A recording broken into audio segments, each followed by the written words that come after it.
Welcome to Dare a New Belief, a place to discover what is possible for your life after the loss of a loved one, and where you will find inspiration, insight, support, and love, and hopefully a bit of laughter to help you through your day.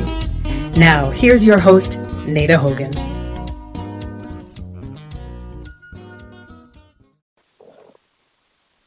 Welcome to Dare a New Belief, where you will find light and life, love and joy, healing, faith, and hope. A place where you get to believe in what is possible for your life. And today I have the great honor to be with Judy Jonna. Judy is a certified energy touch practitioner and a sound vibration healer. She practices in Bloomfield Township, Michigan. Loving the work that Judy does, she also loves learning how the divine within us can help us heal our own bodies, souls, and spirits so that she can pass that on to her clients. I love that, Judy.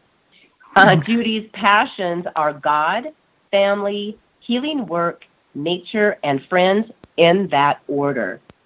Although Judy's journey at healing started later in life, she has never looked back and couldn't be happier.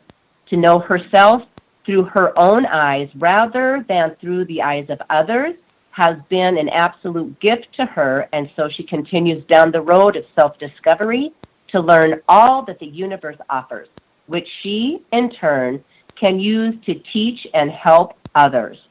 Thank you so much, Judy, for being here. Welcome, welcome. Thank you, Nada. I'm so happy to be here with you. I'm thrilled. So, and reading your bio, I love your bio, and this line, how you love learning how the divine within us can help us heal our own bodies, souls, and spirits. I love that, and we're going to delve into that, I'm sure, in this conversation. But to start it off, to kick it off, I met Judy in October of 2019. We were both at a Alchemy Crystal Singing Bowl training in California. And while we were there, Judy and I started talking, and we just kind of hit it off. And from the very beginning, it just felt like we were friends for a very long time. And I'm just so blessed that you were at the same event that I was at, and we got to really, truly be friends. So while we were talking, Judy was sharing a trauma that happened with her son. And that is the basis of this podcast when we're talking with Judy. So, Judy, would you be willing to share with us the trauma that happened with your son, Jeffrey? Yes, I will. And I thank you for the opportunity to talk about it. And hopefully my experiences will resonate with some of your other listeners and hopefully help them in the long run in the future. So what happened was it was a regular school day. This was 32 years ago. And I had 3 children and was pregnant with my 4th. I was a stay-at-home mom at the time and not having a good pregnancy, very ill. And my 4-year-old said to me, I'm going to go outside and ride my bike and wait for Heather and Joey to come home, his older brother and sister. I said, okay. When they come home, they'll come in and change and play with you. So I was in the bathroom. I wasn't feeling well. I was probably vomiting. I don't even remember, but I know that I was very sick that day. It was not an easy pregnancy from the very beginning. Anyhow, the kids came home. They came inside. They said, we're going to have a snack and change and go out and play with Jeffrey. And the next thing I knew, there was very hard, wild knocking at my back door. And I couldn't imagine what that was. And I went, and there's these young teenage boys standing there saying, your son is stuck under the garage door. And I looked, and there was Jeffrey, face down, with the garage door across the back of his chest, his back, across the back, just below his shoulders, and blue. He was totally blue. I've heard that expression before when people lose their breath and they turn blue. He was literally blue. And the garage door was stuck. We couldn't get it up. I tried the auxiliary chain to see if we could pop it open. It was an electric garage door, and it was very heavy. So these young teenagers pulled up on the door as hard as they could while I slid him out. I carried him in, laid him on the kitchen table, and did CPR on Jeffrey. And one of the teenagers quickly called 911. I had another one of the teenagers take the other two children because they were totally distraught across the street to a neighbor. And after doing CPR for a minute or two, he started coughing and moving around a little bit. And just when that happened, the EMS folks came in and took over and took him immediately to the hospital. It was very, very traumatic to see your little one lying under a garage door and being helpless to pull him out. But somehow I had the wherewithal, and I remembered CPR from high school to do that for Jeffrey. So he went to the local hospital nearby. They said, we can't help him. We need to send him to a pediatric intensive care right away where they treat brain trauma. So he was airlifted by helicopter to Ann Arbor, Michigan, where there was Mott's Children's Hospital. And we followed in the car. Now, I have the blessing of having a huge family, all loving and very supportive. And as soon as word got out that Jeffrey was in the hospital, this was while he was still at the hospital locally near our home, probably 20 people showed up to see what was going on and to see what they could do to help. So literally, as Jeffrey was airlifted to the hospital, there was a caravan of probably 5 or 6 cars that went out to Ann Arbor. Took us about 45 minutes or an hour to get out there. And they were already working on Jeffrey by the time we had arrived. So it was a whirlwind from there. I barely remember those first few hours at Mott Hospital. They wouldn't really let us in to see him. They were all working on him, tons of tests. Of course, they put an IV, and about, I'm going to say 5 or 6 hours later, this is now probably 10 or 11 at night, the doctors came out to talk to us, and they said, we're not sure what's going to happen. Most likely, your son will die or he'll have a severe brain injury. And my husband and I said, whoa, we weren't quite expecting that because he was breathing when they took him, right? In the helicopter, he was breathing. And he was a little bit combative, which showed he had lost some brain cells and he had a loss of oxygen. But we were just beyond shocked. I'm getting a lump in my throat just thinking about it right now. Yeah, absolutely. So, oh, God. A lot of testing went on. One neurologist came into the room and pinched his shoulder real hard and said, Jeffrey, what's your name? Or he said, what's your name? And Jeffrey answered Jeffrey. So right away I'm thinking, okay, he's okay. Everything's going to be fine. He knows who he is. He's moving his arms and legs. He's going to be okay. But apparently in the loss of oxygen scenarios, brain cells die off slowly. And they were still dying off. So as the days went on, he lost more and more and more function. So first he couldn't swallow, and then he couldn't talk at all, and then he couldn't walk, and then his limbs started becoming dystonic where they would just get stuck. The muscles would freeze, and he couldn't move, and he would scream in pain because his muscles were stuck. And it was excruciating to see him like that. And oh my goodness, I can't imagine. Judy, can I just ask you a question in this? So how much time has gone by when this is happening, when his muscles are starting to freeze and he's not swallowing? Yeah, this is over probably the first week he was in ICU.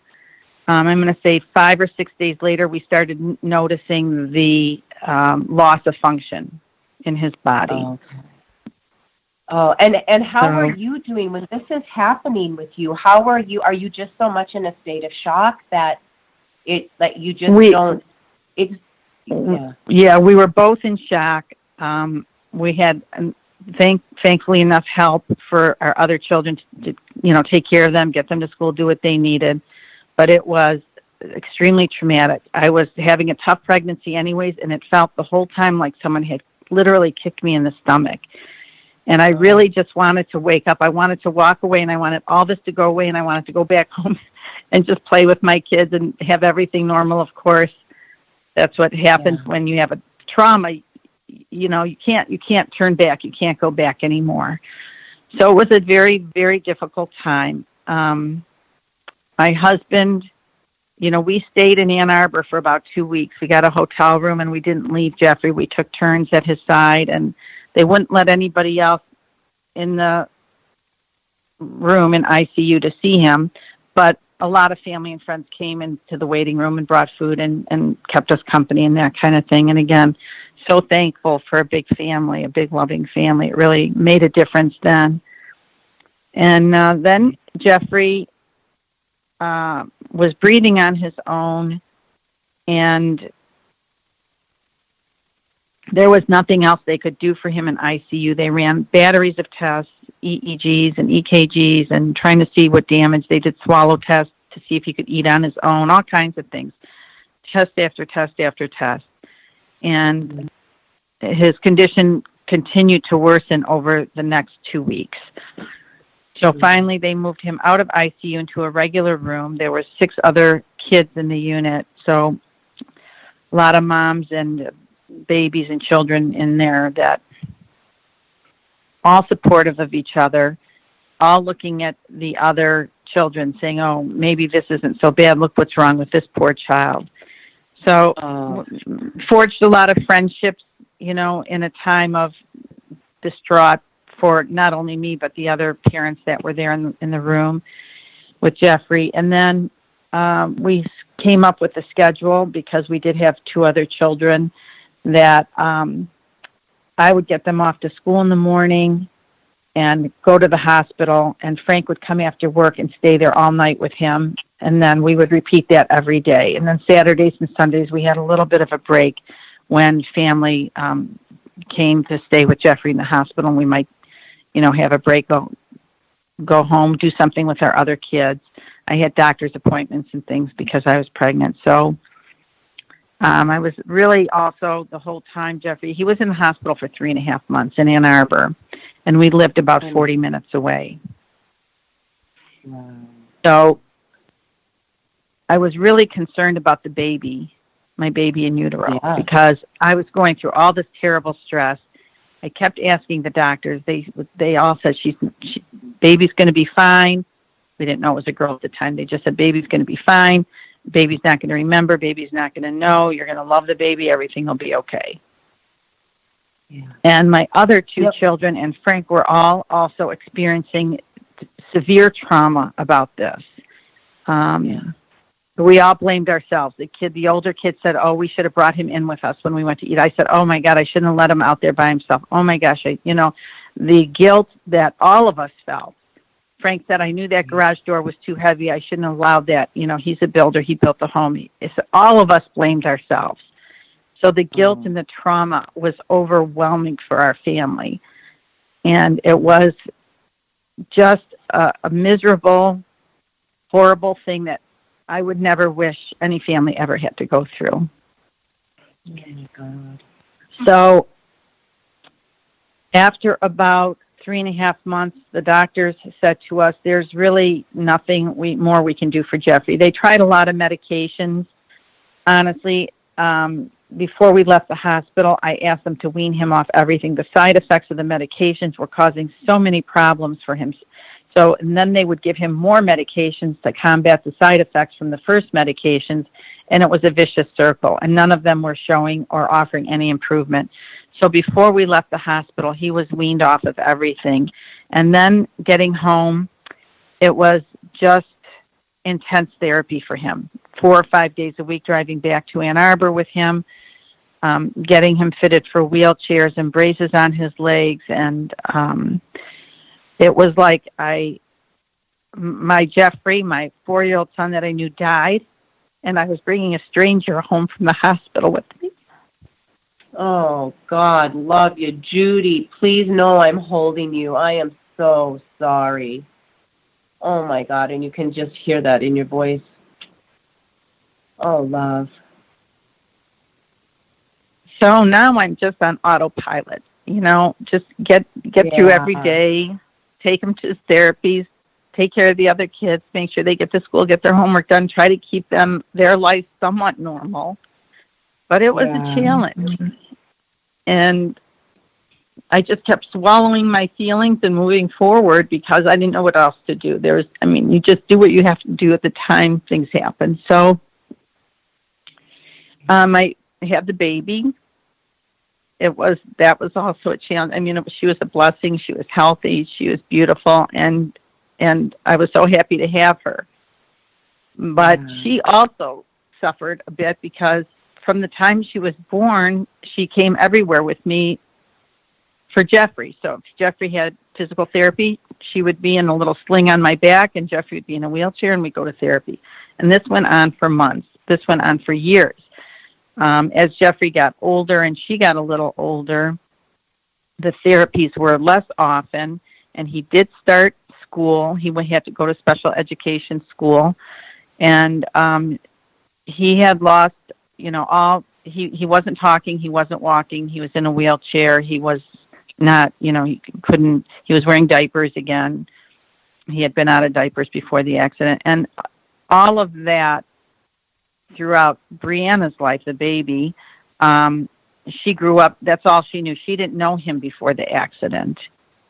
And It was taking a toll on all of us. And one day my mom, God bless her with her wisdom, said to me, Judy, you take him to music therapy. If you're taking Bree with you, she should sing too. Let her do music therapy too. And she said, I'll pay for it. Just let her do it too, because she can't just be dragged around and not have her own special time and special things. If Jeffrey's going to the handicap horseback riding program, you put her on a horse too. And so that's what we did. And that helped a lot. That helped the little one a lot. But I still think to this day, and now she's 31, that she has, there's still some issues in her life from that time period when she was born, or that when she was in the womb and I was feeling all that stress. There's no way to prove that. And,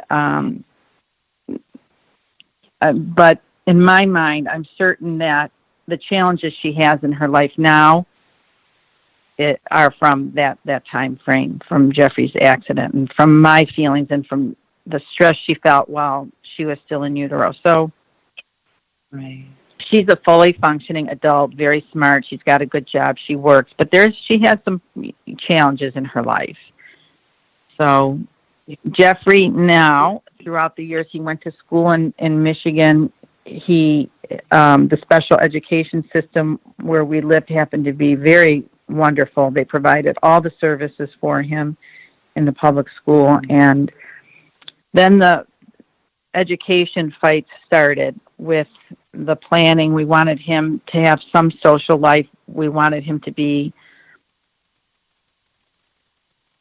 mainstreamed into the regular schools once in a while. And that he was low functioning, and they said that wouldn't work. But Jeffrey, although he couldn't speak, we felt like he could understand us and that he could read. He used to watch a lot of sing-along videos, and the words would bounce along the bottom of the screen. And honestly, I think he learned to read like that. He loved TV. He watched a lot of TV when he was home with his, siblings. So Jeffrey is 36 right now, 36 years old. He'll be 37 in a few months, and he's still mentally at about a 6-year-old level.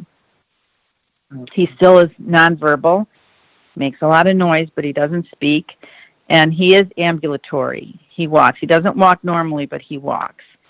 And he lives in a wonderful place, an organization called Angel's Place that provides group homes for developmentally disabled adults. And they have 21 homes in our area here, and that's where Jeffrey is right now. So needless to say, those times, the challenges from the time it started till now, obviously it gets easier and easier as time goes on because the acceptance of what happened is easier to handle. I personally suffered a lot because I held all my feelings inside. Right. When I was in the hospital, they had me seeing a therapist while I was there with Jeffrey every day during those 3 months. And I said to the therapist one time, I'm crying so much, I can't help it. I'm just distraught. And the therapist said to me, well, what good does that do your son, crying all the time? So I stopped crying, and I just sucked it all in. And eventually, over the years, it caught up with me. And the depression set in, and the guilt was never ending. And I spent a lot of years on myself trying to get over that because, you know, I saw several different therapists. None of them really resonated with me. And it didn't really, nothing helped until my sister, who was a special education teacher, she used to come in whenever we had school meetings because she knew all the state laws about disabled adults or disabled children, and she could help me with the education planning for Jeffrey. So one day she said to me, Judy, Jeffrey is so happy. He's not happy the way you think he should be happy, because you think he should be out there playing baseball and Little League and, you know, taking music lessons and playing with his brother and sister. But he's happy. He's so loved. Look at him. He's always laughing. He's always smiling. He does everything with the family, goes everywhere with the family. It's not, you know, God didn't say we all have to be happy the same way. We don't all have to go to school and go to college and get married and have a wife and a house and a family. He's going to be happy in his own way. And that is when the moment I started healing from all of that, realizing God makes us all so different, and there is a reason this happened. And maybe Jeffrey had agreed to this before he came into his this lifetime, but that was the moment that I started healing, and Jeffrey was probably about 10 or 11 at the time when she said that. So there was probably 5 or 6 years when I couldn't even tell people what happened or replay the incidents that happened that day of the accident. It was just too painful, and I couldn't bear to even talk about it. So very, very slowly I healed. The kids healed. I ended up getting them some therapy help too. And Frank was a rock through the whole thing. He was absolutely amazing. Yeah. Oh, Judy, this is such a horrible time to start bringing this in for a landing, and we are not even close to being done. But the time constraints that we're in, would you be willing to come back and continue this conversation with me? Because there's so much more to know, and of course we can't just leave it hanging like this. Would you be willing to come back? Of course I will. Oh, and I want you to know.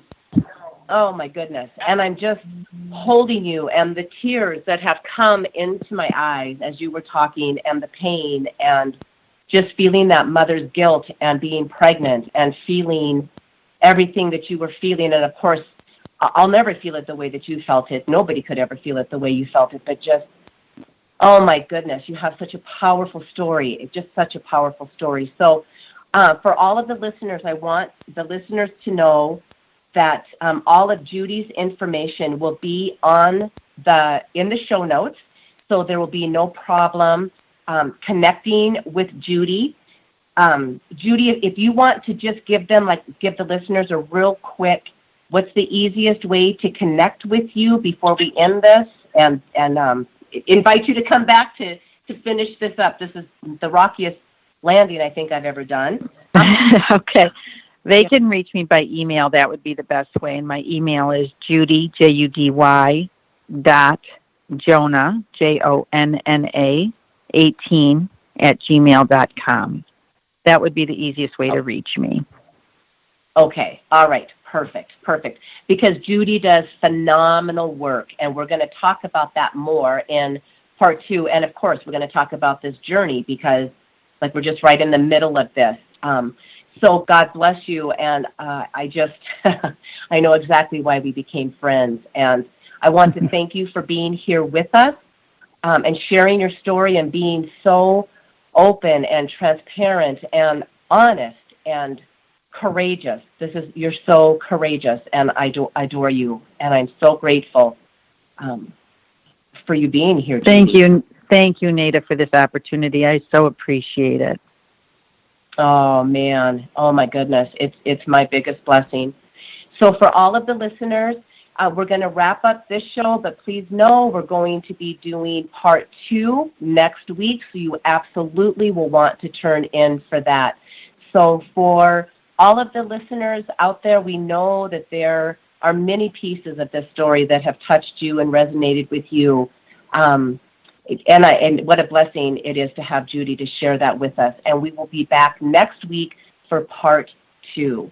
So listeners, have a beautiful, blessed rest of your day, and thank you for being here. Bye-bye for now.